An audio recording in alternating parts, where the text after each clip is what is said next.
Hi guys, welcome to my channel. Today I want to talk about repurposing an acrylic pouring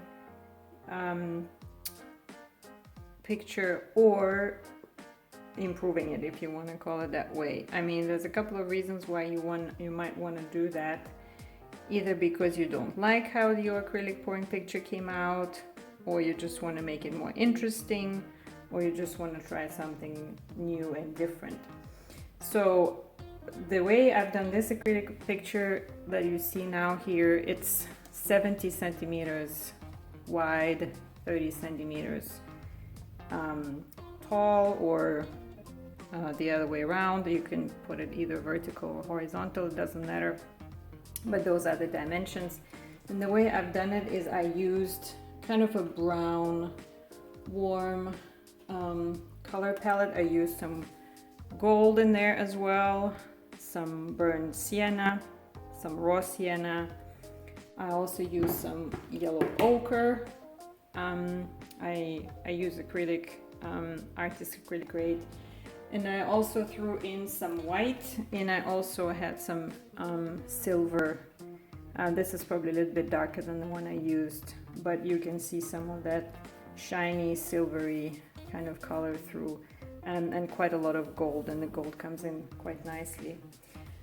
So once I've done my acrylic pouring, I was quite happy how it was turning out when it was still drying. When it did dry and settled, I looked at it and I thought, well, this is a little bit, I'm not sure how to say, boring, or it was just not enough structure for me in the painting to just leave it like that. And this is what you see on the picture now. So after it was really thoroughly dried, I decided to paint over it, and I was thinking it looked like a bit of a mineral rock kind of pattern to it. So I decided actually to combine this with something from an organic world, and like a plant or almost like a vine type of shape. So I did a sketch on a piece of paper, and it's really very easy. You just cut out the shape you want, draw it out, cut it out. So let's say you want to have a curve that goes like that. Cut it out, position that on your picture the way you think it's going to look good. Cut it out, and then once you've done that, you just use some masking tape to do that.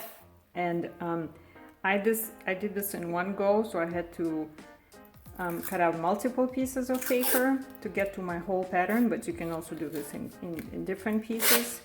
And basically you cut out your shape, stick your shape to the picture, and then very easily I just used a Sharpie point, and you can see some of the lines are still there.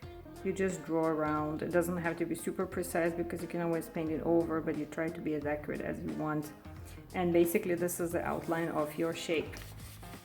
And after that, I just used acrylic black paint, different size brushes, and I went really nicely over that edge everywhere to make it, to cover the parts which I didn't really want to keep, and to keep that kind of, give that kind of interesting organic shape. So as you can see, I also worked a little bit on a 3D effect, because I think it looks more spectacular than just covering areas with black. And in order to achieve the 3D effect, I really just used a very light touch of white paint with a kind of almost dry brush here, and you can see, I'm assuming that the light comes from the top of the picture, and this is why there's more white here. And then on the remaining, I did a little bit of light, very diluted black here below to indicate some shadows, and you can really see, you kind of decide how your shapes overlap and how they interplay. And there's a bit of shadow here as well, as you can see. So it does give a nice 3D effect. And then at the end, I thought, okay, this is to make sure it's not kind of floating in the air. I just took also dry brush and applied some very light gold paint here, gold color paint in between, just to indicate some light going through that. And that's really it. So if you're happy with the result, You can leave it like that. If you're not happy, you can, you know, do some adjustments to it. But essentially, this is a nice way of repurposing or reworking your acrylic pouring painting if you think it's just too common, too boring, and not interesting enough. That was my case, and I like how it turned out after I have reworked it, and I wasn't necessarily happy with it the way it came out just after pouring out of the cups. So that's it for today. I'll be posting more videos just sharing my tips and tricks, and hope you enjoyed, and stay tuned. Bye bye.